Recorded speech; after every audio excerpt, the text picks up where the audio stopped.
Liquor Talk. Get those drinks poured up because another episode starts right now. Welcome everybody to another edition of Liquor Talk. This is a pod match Sunday episode. Shout out to everybody that's tuning in before the Super Bowl. So if you're a fan of the Los Angeles Rams, the Seattle Seahawks, the Denver Broncos, or the New England Patriots, shout out to your team right now because at the time of the recording, we don't know who's going to be in the Super Bowl. So enjoy this Super Bowl Sunday. Have some food, have some fun. Even if your team didn't make it, go for the vibes, go for the commercials, go for the drinks, have fun, enjoy the Super Bowl. But today, thank you to our friends at Podmatch for providing us this guest today. We have a dating coach out of Los Angeles. It's Miss Lauren Salaun. How you doing today, Lauren? I am great. Thank you so much for having me. I'm excited to chat about all things dating. Yes, and also this is Lovers Month because outside, yes, this is Black History Month, but Valentine's Day is right around the corner, and I've dealt with some people who, some people they put a lot of value into Valentine's Day, but we'll get to that a little later. All right, tell us about your dating coach journey and what do you do? Absolutely. So, I have been coaching women since about 2020, 2021 in like a life coach capacity. So, a lot around confidence, self-expression, authenticity, things like that. And over the last couple of years, it started to really organically morph into more dating coaching because one of the things that I've really focused on working with women on over the last several years is embodying their feminine energy. So I'm someone who used to be very, very stuck in my masculine energy and lived most of my life that way. And got to this point where I was just very depleted and in a marriage that I wasn't fulfilled in, like so many different things, right? And ended up ending my marriage, and that propelled me into a ton of work on myself, just in so many different directions and a ton of healing. And came out of that with so many big lessons and so much transformation. But one of the biggest things was figuring out how to find that better balance of masculine feminine energy within myself and really be at home in my femininity, which to me is my, like natural essence. And I think most women would prefer to be operating from their feminine energy, not their masculine. But for so many women, that's become their default. So I did a lot of that work for myself just based off of my life experience and what I was going through and how I wanted my life to look and feel and everything like that. And it just kind of naturally progressed into me helping a lot of women, not just with feminine embodiment, but then, okay, how do I apply this now to my relationship, to my dating life? How do I like put this into play, right? Or wanting to make those changes, like, okay, I'm in a relationship and it's good, but right, here's how I'm feeling, or this is what I need more of or less of, or things like that. And so then, okay, how do we show up in our own way that will be an inspiration for change? So yeah, so I do a lot of work with women on subconscious reprogramming, on emotional intelligence, on nervous system regulation and somatic healing, and then a lot of focus on dating and relationships as well. Course, of course. And I'm glad to hear you got out of that relationship that was draining you, the marriage that was draining you, because I know so many women that they will find a reason to stay because it's either you have kids with the person or some people are just scared to go back out into dating pool because you hear what people say on social media and then you see some of your single friends who are not happy because of being in the dating pool. So I'm glad you took those steps. So, what do women struggle with from a man, and how can us men help you with those struggles? Oh my gosh. So we could go in so many directions. I think and I'm more of someone who I think that women are very powerful. I think men are very powerful. I think we're amazing in our own unique ways. And for me, I'm not so much someone to like put the blame, so to speak, on men or on women. But when it comes to this kind of stuff, like struggles in dating, you can only control what you can control, right? You can only control your side of the equation. And so a lot of the time, what I hear from women who maybe are single, dating, that sort of thing, is this is probably the biggest one. Like, there are not enough masculine men out there, or not enough men who take the lead, not enough, right? Like, that's kind of energy. And while that may be true for them and their experience, that based on their experience, they're not seeing or meeting enough masculine men. Okay, that's true for their reality right now. But a lot of women don't realize that they can actually make a lot of shifts within themselves to then change that experience, so that then they are actually being a magnet for attracting, meeting men that they think are masculine, are more assertive and leader oriented, and things like that. And so that's probably one of the biggest things that I see women getting frustrated with. Um, but then I would say too is, with that, right? Like, if the men who are listening consider themselves, masculine and want to meet a feminine woman, it it is right. Like, a woman who's in her feminine energy wants you to take the lead, right? Like, wants you to initiate, wants you to like make a plan, be proactive and stuff like that. And those are basic things, but I think a lot of men would be surprised at how far it goes when you just say, like, I would love to see you this weekend. Are you available on Saturday? Right? Yes, I am. Great. How does dinner at 7 p.m. sound? I'm free, right? Or, oh no, like, could we do 7:30? Yes, 7:30. I'll make a reservation. Like, right? Like, just those sorts of steps. It's so simple, but that's such a turn on for women, right? It's such a turn on for feminine women, right? There might be women who are like controlling, that sort of thing, and don't want a man to show up that way, where I'm not talking about those kind of women, right? But for a feminine woman, like that kind of energy, like being assertive, clear, direct, like taking action, it is so, so sexy, right? So that's one of the things I think men like definitely lean into, that where it is welcome. Because I'm sure from I hear a lot from men, I see a lot from social media and stuff like that, that a lot of men are apprehensive about initiating, right? Just in like today's climate and like, that kind of stuff. They don't want to be like yelled at, or like whatever the case is. So I understand that there is apprehension on men's side for doing those sorts of things. But when you connect with someone and you're feeling that kind of connection, like that sort of leadership energy goes a really, really far way.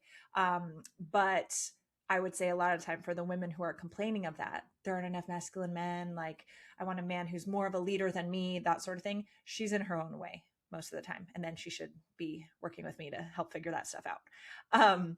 And let's see, what else women struggle with that men can help out with, because the stuff that I think women struggle with, they can find the solutions themselves. Right. And so it's stuff like, and I see this more in like social media discourse, seeing women being like, he needs to be, and listing off all these checklist items of what their dream guy needs to be like, or else they won't even give him the time of day. And it's fine to have really high standards and to be particular and stuff like that. There is not an issue with that, right? You should have a really clear view of like what your dream partner is like. But the piece that I often see missing from women, not all women, of course, but the piece that I often see is that, okay, great. Like, I love that for you. I want you to meet that kind of man and have that kind of relationship, all of that. But what standard are you holding yourself to?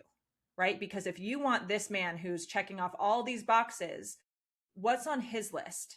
Right?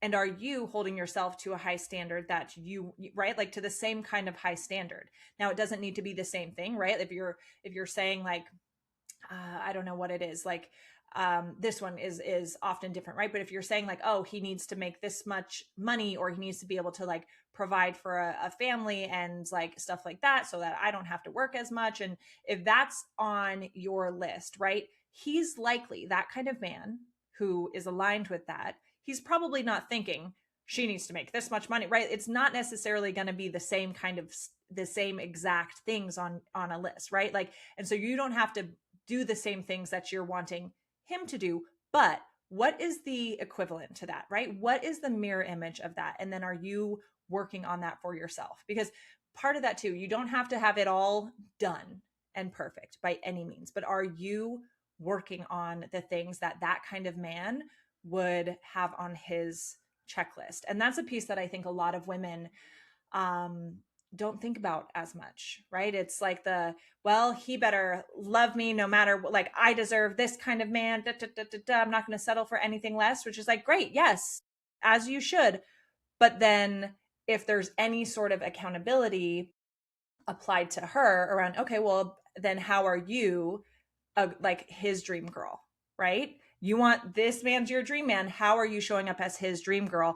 And I think a lot of women, and again, I mainly see this on social media, right? Because these kind of women who are not open to working on themselves and elevating, like they don't typically work with me.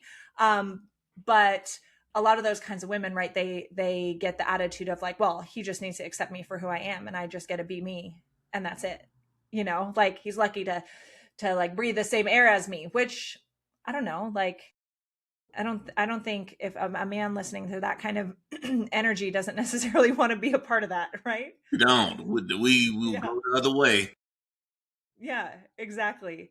I think that's one of them. The other one, and I have to say, for anyone who's watching, since this is Liquor Talk, I was telling you before we hit record, I love sparkling water. Once the sun goes down, I'm such like a sparkling water dork. So I decided today for recording to make mine extra fancy today. So we put some raspberries in it. It's in a fancy glass. I'm just gonna take a little sip. Okay. Shout out to you for on a sparkling water tip. I got myself I had to make myself an espresso martini. So, like I said, oh, it is later for you, yeah, over on the East Coast. Yeah. So cheers, and for anyone listening along and yes, and cheers. enjoying. Yes. So yeah, the other thing that I think can be a challenge from both sides, or that women can get frustrated with dating, is so feminine women are emotional, right? They're going to have a lot of emotions, be tuned into their emotions. And a woman who's in her healthy, embodied feminine energy and in what I would call like her queen level energy, she's also going to be emotionally responsible, right? And emotionally disciplined. So that doesn't mean she suppresses her emotions or she ignores them or doesn't express them or things like that, but she's able to feel big emotions and not necessarily be reactive or at the mercy of them. And so that's something that I know I still sometimes get to work on, depending on, you know, what's going on and how I'm feeling sometimes, right? Like things feel a lot more intense than they need to be. And then a few hours later, I'm like, oh, I'm good. I just needed a little cry, right? But so that, right? Like recognizing that a feminine woman is going to be very in tune with her emotions and is going to have big emotions and a lot of emotions. Now, it's her responsibility to be you know, disciplined with those and not irresponsible and again, not volatile or reactive. But the thing that a man can do that can help with that is to stay very steady in the face of a woman's like emotional ups and downs. Now, that does not mean at all to like put up with being mistreated, right? Or disrespected or anything like that. But when a woman is experiencing like all the waves of emotions, because like, you know, little science reminder, right? Like women, we are on a monthly cycle and literally every week of the month is a different hormonal situation for us and a different emotional and like mental and physical experience for us, where men are operating on a 24-hour clock, right? So a man's day is generally like internally, a man's day looks and feels kind of the same each day. Obviously, things happen, like men go through stuff too that is going to impact that. But from a like hormonal standpoint and like physiological standpoint, you guys are on a like 24-hour clock, whereas we are on that 28-day clock, which means like last week was a whole different experience for us internally than this week, and then next week will be. And so with that, right, being with a woman who's in tune with her body, in tune with her emotions, all that kind of stuff means that there's going to be variety, right? And so how men can support women with that emotional variety, right? And emotional expressiveness and just like the ups and downs and waves of a woman's emotional experience is to just stay steady, right? Like to not get too like pulled off your center by her, right? And again, I'm not in any way making excuses for poor behavior on a woman's part. That's not at all what we're saying. She gets to be responsible and own her stuff.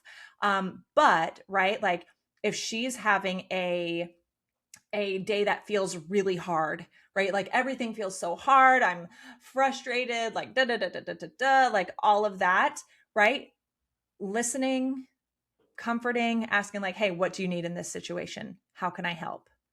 Right? Do you want me to listen, or do you want me to help find solutions? Right? That, and also just that sentence alone, do you want me to listen or help like find solutions? That is like, those are like magical words, men. So like keep note of those.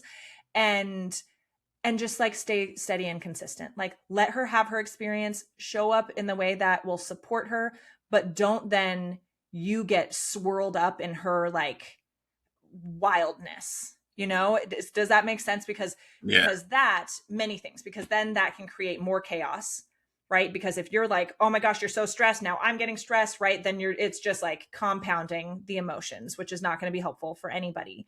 But then another thing too, and this happens on a very like subconscious level for women, is that if she is having her ups and downs that are kind of normal, again, doing it in a mature, responsible way, but if she's having her ups and downs, and every time she has an up or a down, you are just drug along with it, right? Or like she's stressed or crying or whatever, and that completely throws you off your center, that is going to wear away at her trust in you, right? Like, oh, well, if you want her to look at you as protector, provider, like that, like strong masculine leader, all of that, and she's like, okay, I have a bad day and I'm crying and he completely falls apart also, like I can't trust that, right? And again, this isn't necessarily happening on a conscious level. For some, sure, but on a subconscious level, being like, little old me is just going to throw him off. Like, what if there's like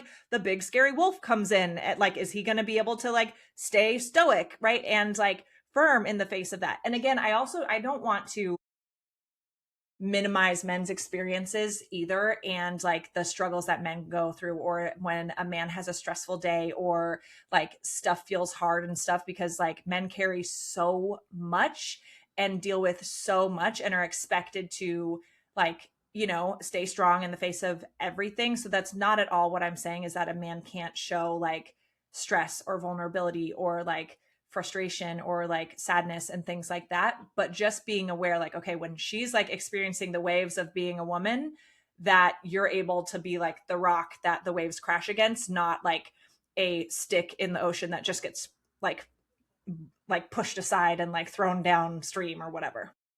That's a fact. I will add on this. I will say to all the ladies out there, you better appreciate a man who's being that rock for you, because sometimes if you push us away, we'll get to that point where we just don't care.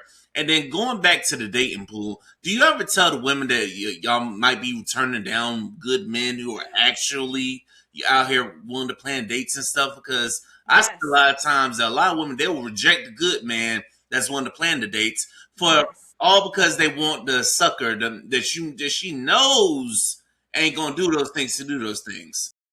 Yes, actually. Yes. I'm really happy you brought that up, because, and so one of the things that I tell women a lot, whether it's friends, clients, social media, is that you should not be putting so much weight or the majority of your decision making on chemistry, right? Chemistry and attraction, yes, they are important. You should not be in a relationship with somebody or date somebody that you don't have an attraction to or don't have chemistry with.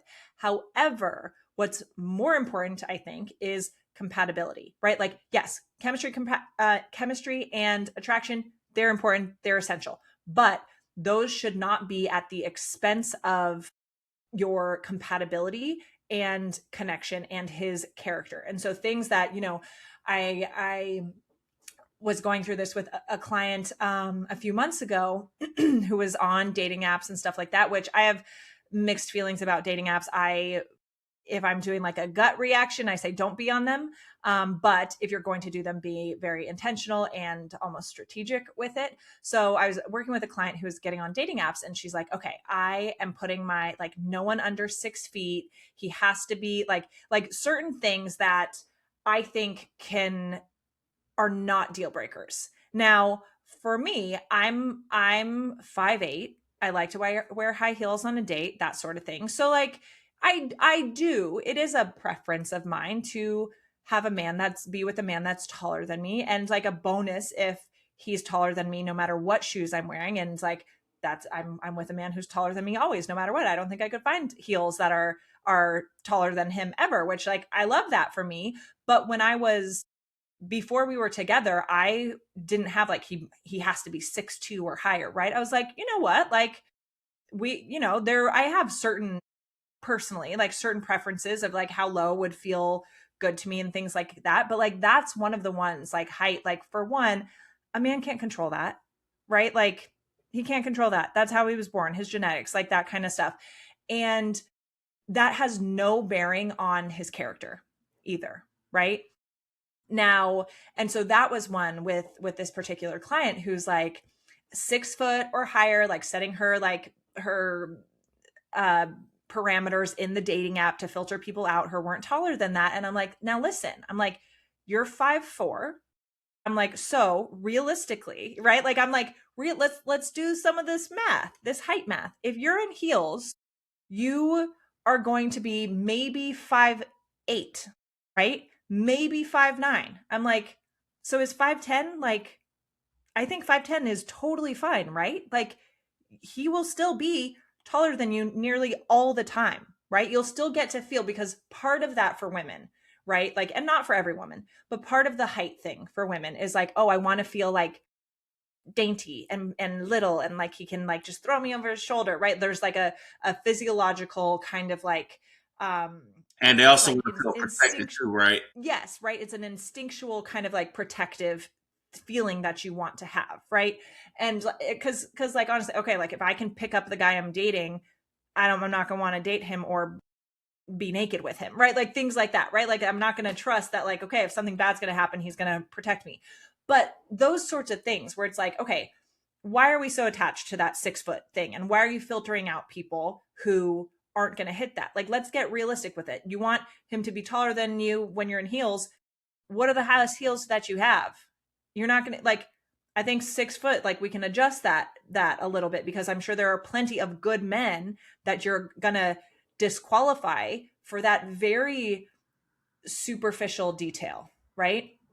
And again, I'm not saying like if it's her preference, like I'm not saying go for a guy that's shorter than you, but like let's do some of the high heel math and see, right? Let's open up some of these possibilities.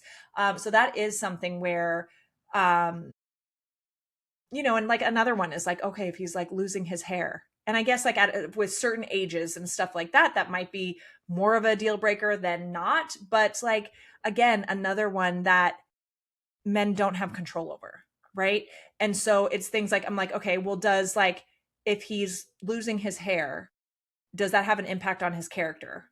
No, unless he has some big insecurity about it and he's like, just like, but that's a whole nother issue. But I'm like, okay, this isn't like, okay, like get to know him, right? Like why that's such a basic thing that could be disqualifying so many good men. And so yes, I agree with that. I think a lot of women who women are like not even looking at men who could be really, really great, because they're clinging to sometimes superficial qualities that don't actually have that much weight on creating a really beautiful relationship. And again, this is not to minimize the importance of attraction. You need to feel attracted to the person that you're with from both sides. The men, you need to feel attracted to your women need to feel attracted to their man, right?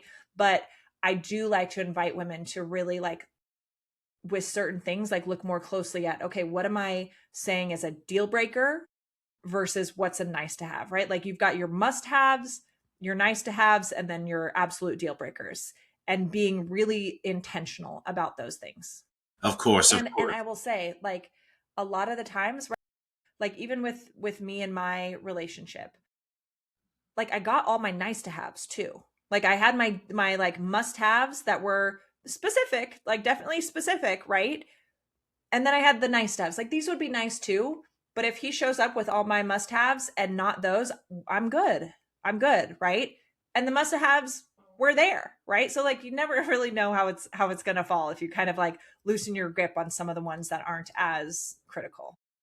Yes, I think everybody needs to do that. Women and men, just loosen your grip on everything because it's always the ones you find some way to write them off. That might be the one because I know a lot of people they say that you're missing out on blessings when you do things like that. Ladies and gentlemen, this Mhm. is Liquor Talk. The more you drink, the better we sound. Shout out to everybody that's tuned in on Apple Podcasts, Spotify, iHeartRadio, and YouTube. And shout out to Podmatch for bringing us together today. Lauren, what is something you wish you would have known about becoming a dating coach before you got started? This is such a good question. Gosh, I don't know. Something I would have wanted to know more about before I started doing this kind of work.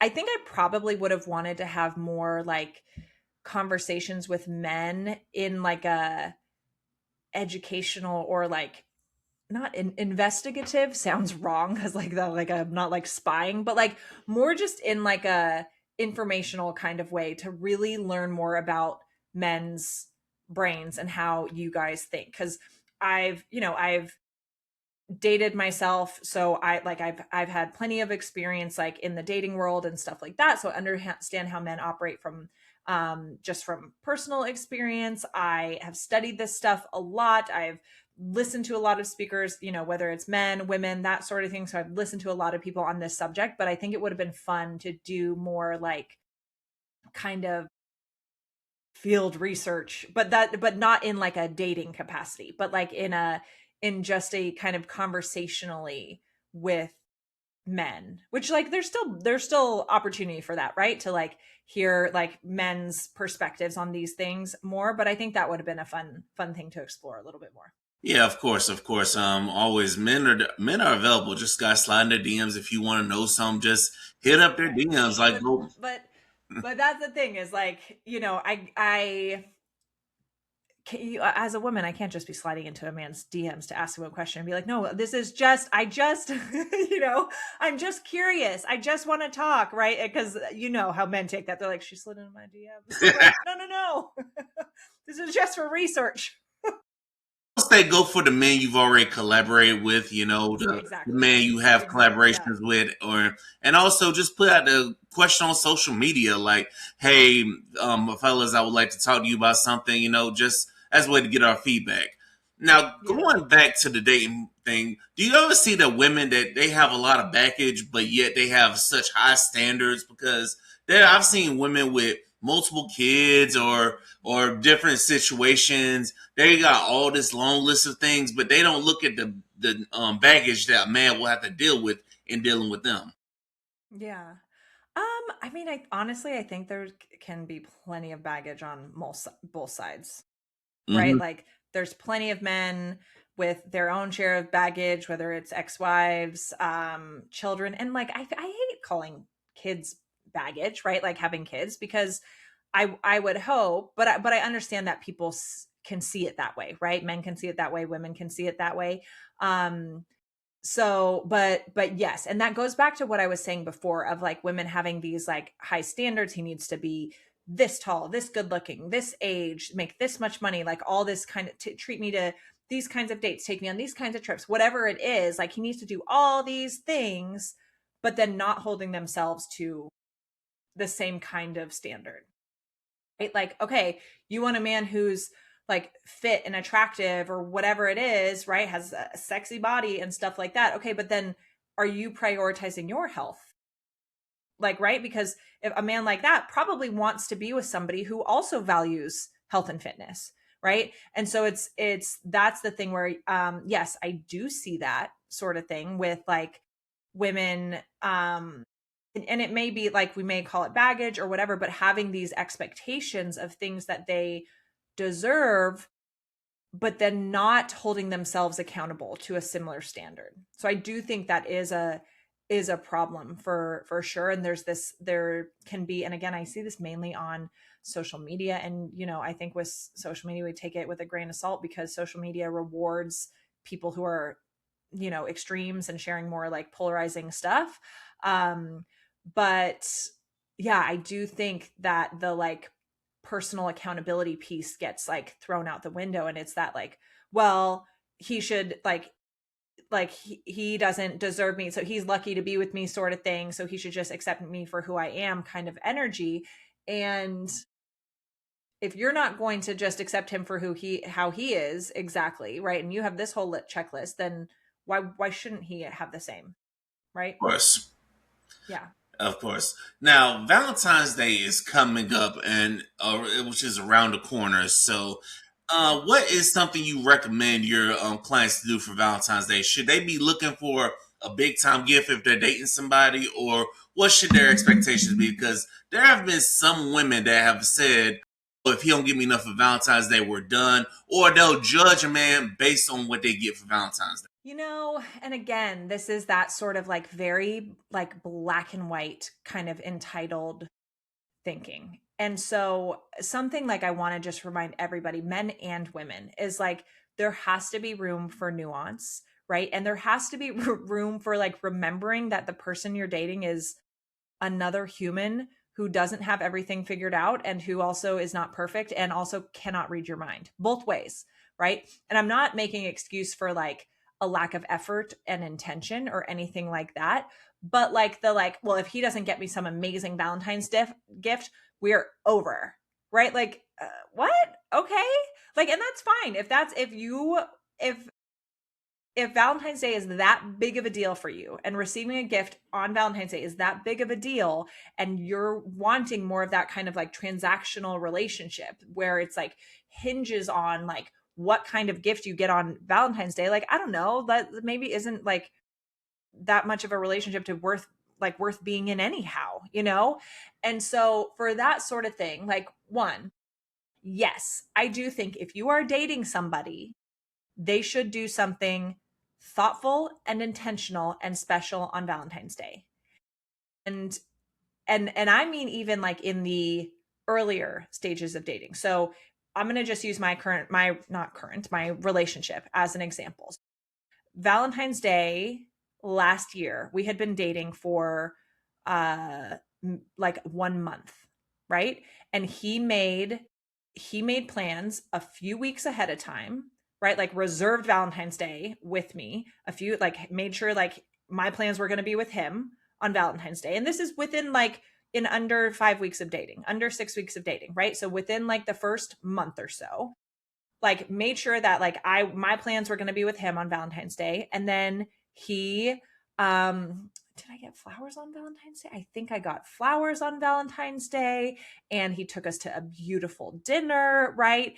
And those sorts of things, like, and with where I was at in the connection, right? Like, and I'm incredibly happy in my relationship. He is an amazing, amazing man. I'm so, so blessed and so happy.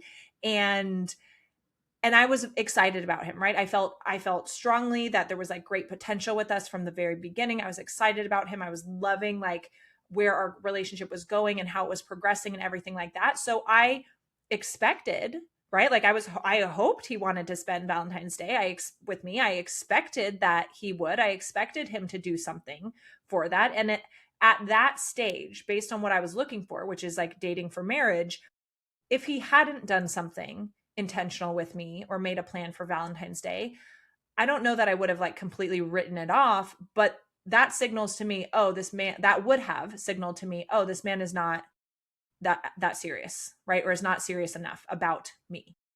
Right. And so if you're dating someone and he's not doing something, because I think a lot of men too will think like, it's early stages and like, oh, well, if I make a plan on Valentine's Day, she's going to think it's more serious than it is and stuff like that. And so what I will say is, ladies, yes, if he does nothing for you on Valentine's Day, take that information, right? That is feedback for you to listen to, like, and not ignore. Right. And And I wouldn't, if he doesn't do enough though, right? Like if he gets you a cute card, sends you flowers, or like plans a date for you on Valentine's Day, gets you a gift, like don't throw a fit if it's not enough. If it is like an afterthought and half-assed, I think you're probably justified in feeling a certain type of way about it. Don't throw a fit though, right? I think the best response when for a man, when you, not when you're not getting what you want or not getting your way, but when he doesn't put in the effort or he's not showing up in the way that you would like, the best feedback for a man is to withdraw your energy, not to get all mad and cause a fit and yell or complain or be a brat, anything like that, is to withdraw your energy. That's how men like get that message much more. But what else? But again, I'm gonna like, and I want the women to hear me. If you're dating a man, even if you're not exclusive yet, because we weren't exclusive at the time, like last year with my in my relationship. And I mean, we weren't seeing other people, but we hadn't like come to that conclusion yet. Even if you're not exclusive, but you've gone on a couple dates with this person, maybe you've gone on like more than 2 dates, 3 dates, and they don't acknowledge Valentine's Day, like honestly, I would say that's some feedback that it's, you may not be aligned, right? Now, some men might be like, well, I didn't know that you thought Valentine's Day was special, or I didn't know you were into that sort of thing. Honestly, I think that's just like such a cop out when men say that, and such like playing dumb. Like, and I'm curious actually, what do you think about that if men say that? Because all girls like Valentine's Day. If a And man says, you know, even if they say they don't, they still would, they're not going to say no to like a cute surprise or something, right? yeah, of course. Yeah. Shout out to your dog. I hear him saying Gosh. hello. Sorry. You good? You good? I do feel like us men, if we definitely need to plan something for Valentine's Day, and because we know what a woman we're dealing with is gonna want something. We know, and if we're not into that woman, then guess what? We're gonna show it by not getting her nothing. That should be a clear indication that if you don't get something on Valentine's Day, or either the day after Valentine's Day or the day before, that woman's, we just not into you. Exactly. Though, let's be real. If they're doing something before or something after, but you don't get acknowledgement or plans or anything on Valentine's Day, and there's no good reason for it, that is something to pay attention to. Yeah, there is, because Come on, let's be you honest know what? about that. Because You're right. then how is he spending that day instead? Unless he at work, he probably with somebody he really want to be with. So Exactly. I would definitely pay attention to that. I would definitely pay attention to that. And Yes. also ladies, men like Valentine's Day gifts as well. You know, it ain't just all about y'all. Yes, exactly. I do think, however, when it comes to Valentine's Day, that's more of a girly holiday. And so like it's more on the man to like plan a date for Valentine's Day. But yes, like girls like do something too. And what would, okay, actually I'm so curious, like what sort of things would men, like what are good men's Valentine's Day gifts in your opinion? I mean, I would say you can get us like one of those gift baskets, those masculine gift baskets, or something that's intentional, or just a little something that's intentional. You, or maybe paying attention to us, and you see something we're into, and you're like, hey, let me get it. Or maybe I'm at his house and I notice he's running out of something. Maybe just go give him something that he might be running out of. It's like us men are so simple. The bar Yes. is literally in hell. You could do something simple, and it will go a long way. It will show us that you really into us and you appreciate us. Just don't half-ass it. Just like you said earlier. Just don't be trying to half-ass it. You know. Exactly. Because it's like thinking about it too, like men don't usually, I think obviously girls do a at least in my friendships, like girls do a great job of like getting each other gifts or like flowers to celebrate things, or like girls night and we all bring something to share, girls gift exchanges, like those sorts of things. Like men don't do that as much, right? Like men aren't necessarily like getting their male friends like nice little gifts, like unless it's for a birthday, right? Or maybe like a big like professional accomplishment or something, right? So like I think it's nice to like get men stuff. Like I don't know if you get a man flowers or something like that, but like it's nice to do something nice. Like I let's see, for Father's Day last year, because my boyfriend has 2 kids, I got him like a like succulent, like I did like a whole custom like succulent arrangement, which I think is like a way to like give like manly flowers. It's like a plant, like,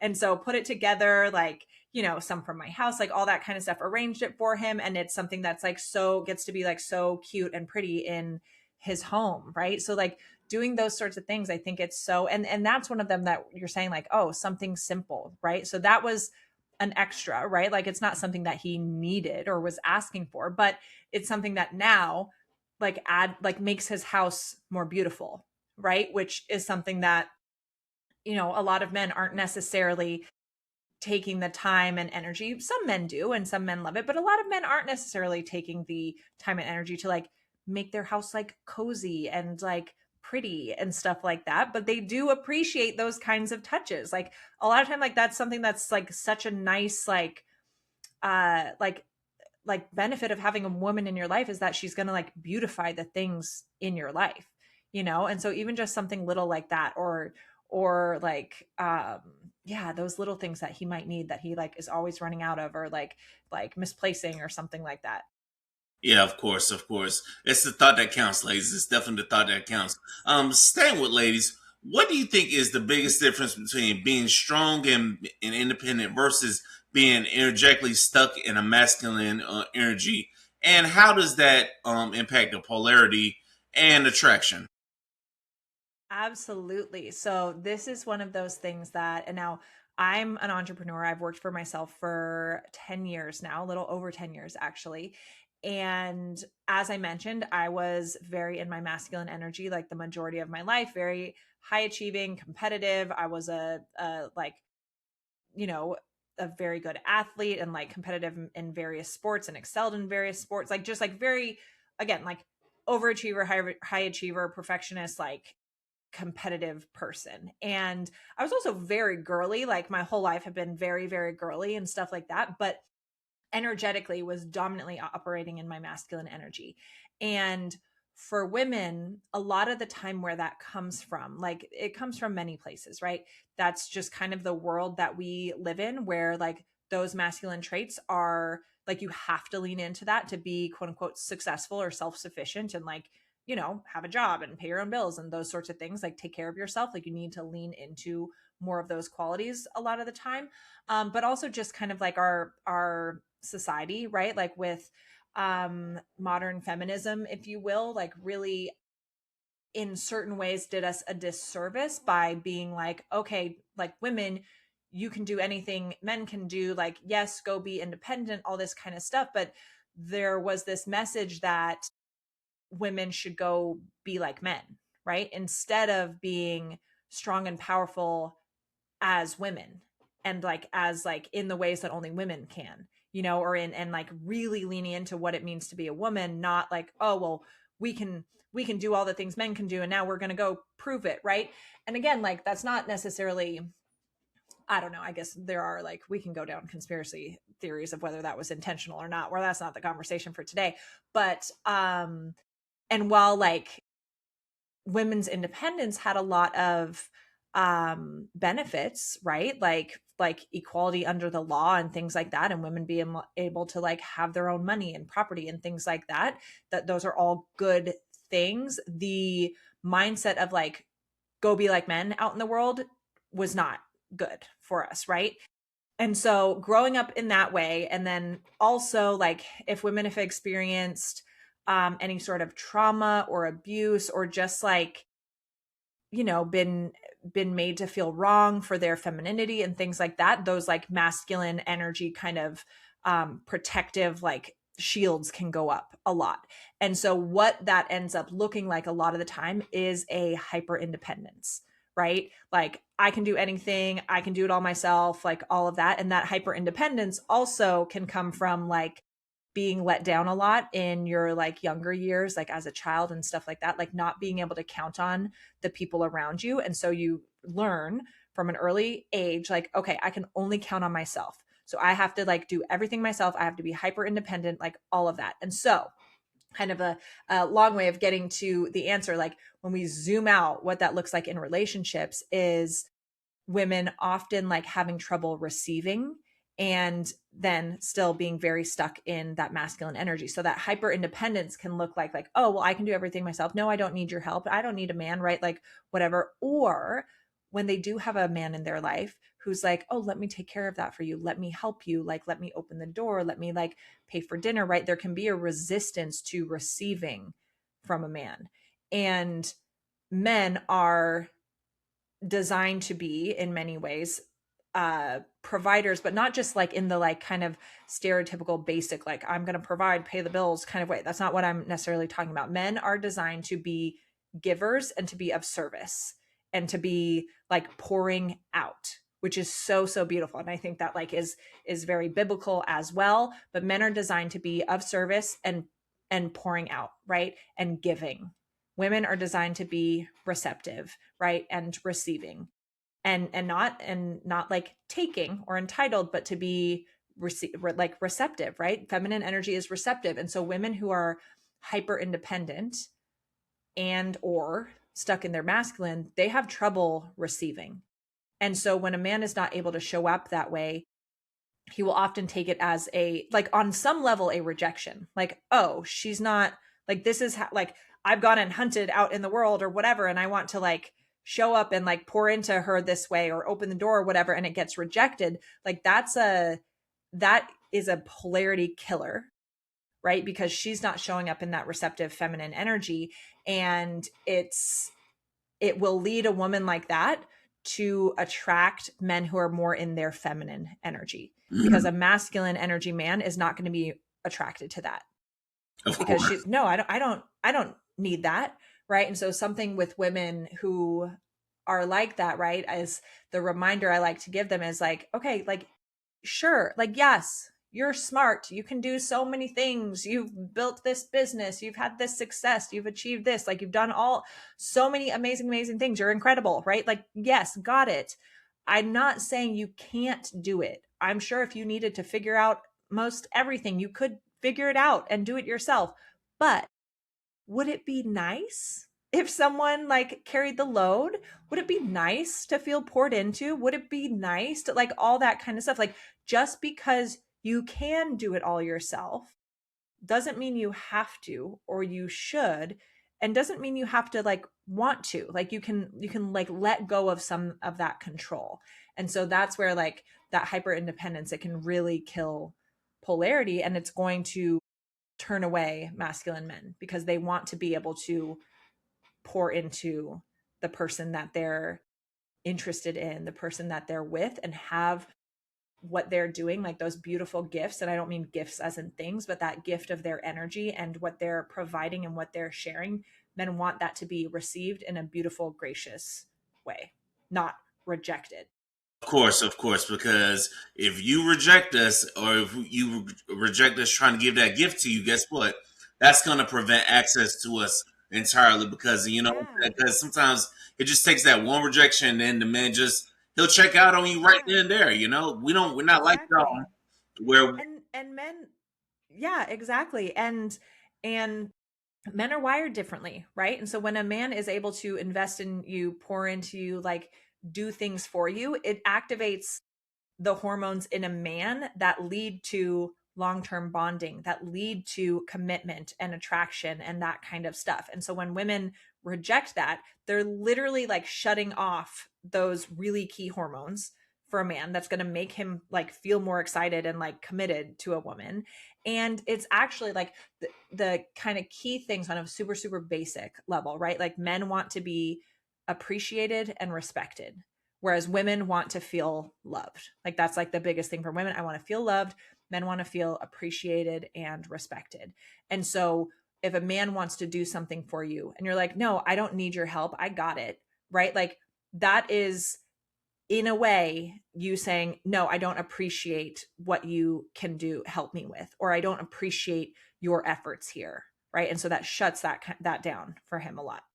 of course, hey, y'all, ladies, y'all need to be taking notes, ladies. If y'all ain't done so already, I need y'all to get your liquor and also take some notes because there's some good tips you giving y'all right here. Staying with hormones, can you break down the science of male bonding hormones, whether it's dopamine, testosterone or vasopressin, and how can women naturally activate them to deepen the connection? Because as a man, I'm curious to hear this from a woman's point of view, you know? Yeah, absolutely. Okay, so I'll keep it really, and this is like the nerdy stuff that I think is so fascinating. And so, um, yes, so there are like scientific ways, right, that you can influence. And I don't want this to sound like we're being manipulative and stuff like that. I just think this stuff is so interesting, right? But again, women, we bond based on different hormones than men. And so a mistake that I see women make a lot is thinking that, oh, I if I just show up the way that I want to be pursued or I want to be loved, then that's going to work for him. Like this is what I would want, so that's what I'm going to do for him. But men don't fall in love the same way that women do. Men don't feel cared for the same way that women do. So you cannot show up for a man the exact way that you want to be treated, right? Like, yes, treat others the way that you want to be treated, right? Sure. Like, you should be showing up and like pouring into one another, all of that, but in a way that's going to activate a man's masculine energy and those hormones that make a man feel more connected, in love, committed, all of that, right? So, women, we are mainly running off of oxytocin and dopamine as well, and serotonin. But a man, right? Like the kind of cocktail for a man is dopamine, testosterone, and vasopressin. Those are the big ones. And so dopamine is the feel good hormone. And so the way to activate this is to make time with you feel exciting, unpredictable, new, like interesting. And it's not about being like chaotic or up and down. Again, we talked about like men do not want chaos. You hear men talking so much about, I just want peace. I want her to be my peace. Like I want peace. And like we could talk about that more because like a lot of times with men, I like to say, okay, but are you creating a peaceful environment? Right? Like are your actions promoting peace? Because if not, you are part of the problem, which like, it takes two to tango in any kind of relationship. But ladies need to pay attention when that is one of the top things men say that they want. And so when you activate dopamine, which is one of the key hormones to get a man to feel like he wants to commit, and that's one of the hormones that makes a man fall in love, it's not about chaos. It's about excitement, like the thrill of the pursuit, the like high of anticipation, and like leaving him wanting more, right? So things that you can do is like fun surprises, like surprise date night, or sending like cute kind of like flirty texts that like peak that dopamine for him. The next one that's key is testosterone. Now, that, as we know, that is the masculine drive hormone, right? Like that's the go-to masculine hormone that we all think of. And the way that you can activate testosterone and the way that testosterone gets kicked into gear is by having him accomplish a task where he feels strong, capable, successful, needed, those sorts of things make a man's testosterone get activated. So things where he gets to lead, provide, win, right? All of that. And so kind of practical ways that you can stimulate that is like having a man help you with something that he's good at. Like if he's good at fixing stuff around the house and you have something that needs to get fixed, but you're like, again, Miss Independent, you can do it yourself. Like ask him to help you with it. Why not? Because again, also at the end of the day, like, would you rather do all that stuff yourself, or would it be nice to have somebody like lean in and have that kind of support? Probably lean in and have that kind of support, right? So testosterone, like, yes, like have him help you with something he's good at. Have him allowing him the room to take charge of a plan, or leaning on him for advice with things that you know that he's really, really knowledgeable about. Like when you give him opportunities to show his like strength and that he's capable, successful, needed, all of that, it's going to activate testosterone. Now, the third one we're going to talk about is the like lesser known one that is really, really important. And that's vasopressin, which is like the key male bonding hormone. And vasopressin spikes when a man invests in you. Now, invests can be emotionally, energetically, materially, right? And when he feels like your protector. So if he is investing effort in you and like showing up as your protector, that activates vasopressin. And vasopressin is the key hormone that leads to commitment and like a man's desire to commit. Because when a man is investing in something, that to him, like a man's investment translates to value and importance. If I'm investing my time and energy in this, that means it must be important to me. Right. And so that is like the key one for loyalty and commitment. And so vasopressin is, and people might hear like people on social media talking about like, you want to stress him out, which a lot of women might think means be chaotic. That's not what it means. When you hear people say stress him out so that he'll commit to you, what they mean is, and hopefully you're listening to the whole video of what they mean is activate his vasopressin, which is good stress, because that wires a man for loyalty and commitment. So a way that a lot of women will kill vasopressin is by overgiving, by doing everything themselves and rejecting help and support, right? If he's like, oh, let me come do that for you. Oh, this happened. Like, let me come do that. So when he has to like go out of his way to help you with something or to invest in, to invest in you in some way, energetically, with his time, emotionally, material, that sort of thing, it activates that for him. So like allow him to put in effort, right? And show him through your appreciation, gratitude, all of that his effort is paying off as he does things for you and makes you feel like more protected and stuff like that. So like a way to activate vasopressin is like if you're going through, I mean, this stuff like activates kind of all of them, but if you're going through something challenging, like allow him to step in, right? Whether it's helping you with something small like I don't know, carrying your bags in from the car, right? Or like, I don't know, let's say you both go to the same, I'm just using like random, like kind of simple examples. Let's say you both go to the same gym and he's like, oh, let me treat you to a smoothie afterwards, right? Allowing him to do that, like putting forth that little effort and stuff like that. Like allowing that shows that, shows like allows him to put in effort.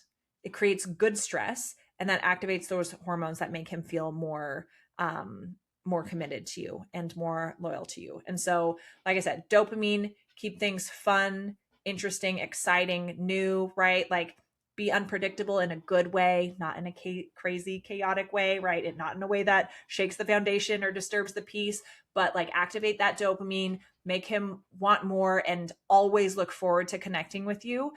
Testosterone, make him feel strong, capable, needed, successful, all of that, like the like manly kind of thing. And vasopressin, allow him to do things for you, like allow him to extend effort and then be very gracious and appreciative of it. Wow, that is definitely well put. There's definitely no arguments from me on this end. Now I know you deal with the ladies and stuff, but just as male, for my own curiosity, and to any men out there listening to this, what are some hormonal things us men need to pay attention to that we can trigger this woman to do these things for us? Because we know we're the leader, and if we do these things for us, the right woman will return the favor for us. So what are some things, so Absolutely. hormonal things that we need to pay attention to when it comes to ladies?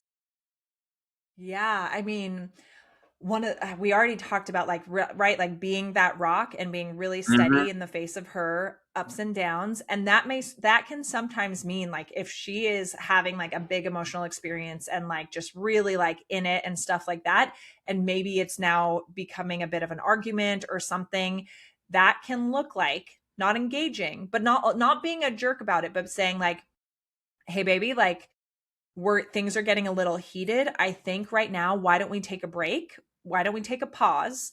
Right? Let's get off the phone, or like let's stop talking about this. Let's just go for a walk, like, or like let's hang up.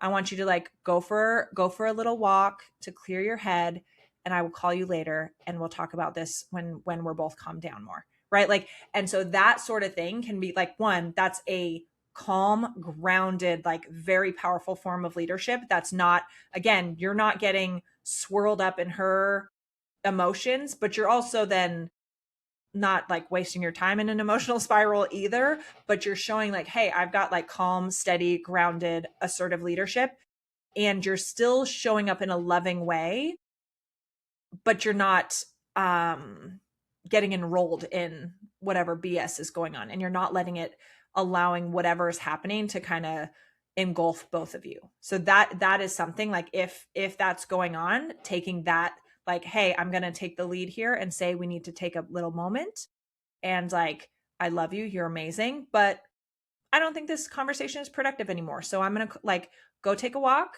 or like go take a nap, or go have a snack, something like that. And let's talk a little bit later. Right. So even just that kind of thing can help diffuse things a lot. I think with some of these other kind of those sorts of things, that's really, really helpful.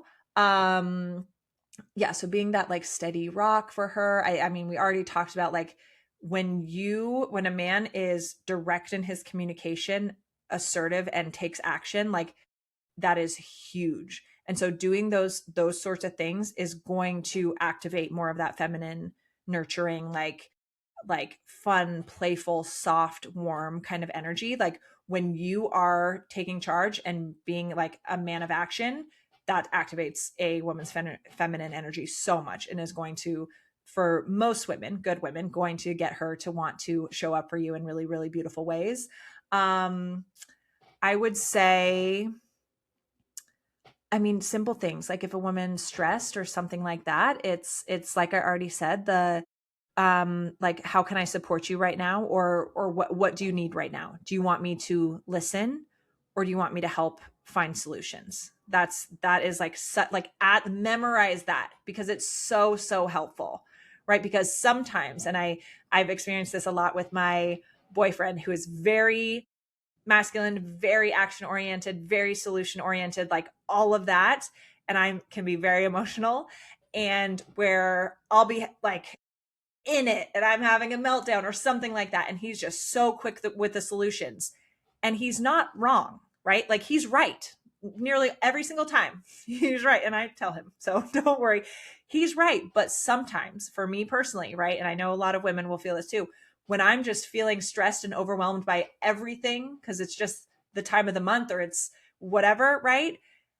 Being given a list of action items to do, even if they're correct, right? Even if they're the right things to do, feels like extra work, right? So even in those sorts of moments, and this is not to fault him, because like I said, he's right in what he tells me, but even in those moments, being like, okay, what do you need from me right now? Do you need to just have your moment and cry a little bit and then you'll be good in an hour? Okay, got it. Do you want me to help problem solve? Okay, great. So that's definitely a big one.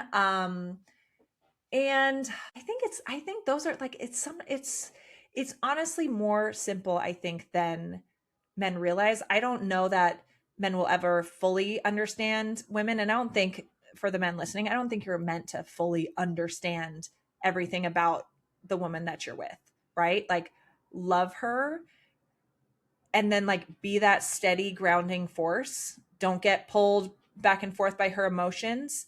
Um, Help her feel valid in what she's experiencing. That doesn't mean you necessarily are like enrolling in whatever story she might be experiencing or going through, but not invalidating her feelings. Being solution oriented, action oriented. A big thing for women that many women pay attention to is, do your actions align with your words, right? So if you said like, I'll call you tomorrow, make sure you call her tomorrow. Those sorts of little things, because a woman's going to pay attention to that. And so any time that you are not a man of your word, that erodes her trust in you. Mm-hmm.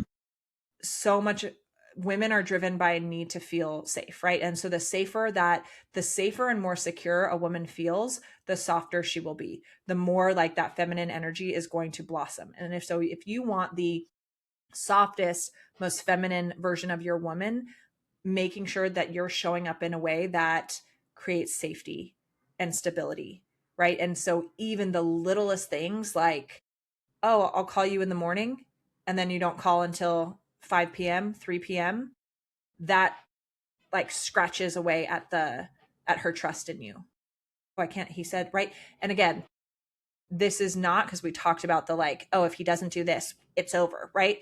This is not to condone that kind of black and white kind of extreme thinking or behavior, but it's just to let men know, right? Like women are looking at so many little things, right? We are designed to scan for safety, right? In our day-to-day lives. And so if we see these like these little things that go, oh, wait a second, he said he would do this and then he didn't, right? That kind of puts a little chip in that foundation, right? So really being a man of your word.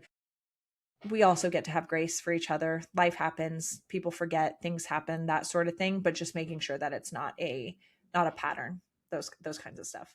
That's a fact, y'all. Fellas, I hope y'all been taking those. Ladies, I hope y'all been taking those while we've been on this session today, y'all. Because this is a lot of good information that Coach Lauren here has provided to us. Lauren, why should people hire you? Why should the women hire you to be their dating coach or their overall life coach?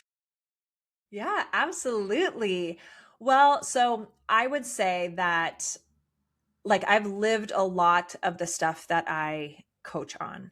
So the being hyper independent, being an overachiever, perfectionist, like struggling with my self-worth, those sorts of things, and getting a lot of my validation from, the perfectionist tendencies, a lot of my validation from what I was doing and how like hard I was working or what my accomplishments were, right? Like, and then being so stuck in my masculine energy, like I've lived that. I understand it very, very much. I know what it's like to be living that way. I know how it can bring so many beautiful things in your life, like money, accolades, accomplishments, stuff, experiences, great job, career opportunities. I know it can bring so many amazing things into your life, but I also know that for so many women operating that way, you can feel a deep like exhaustion in your soul or like oh gosh, like I thought that all this stuff would make me feel a different way and it doesn't, right? I know that it can like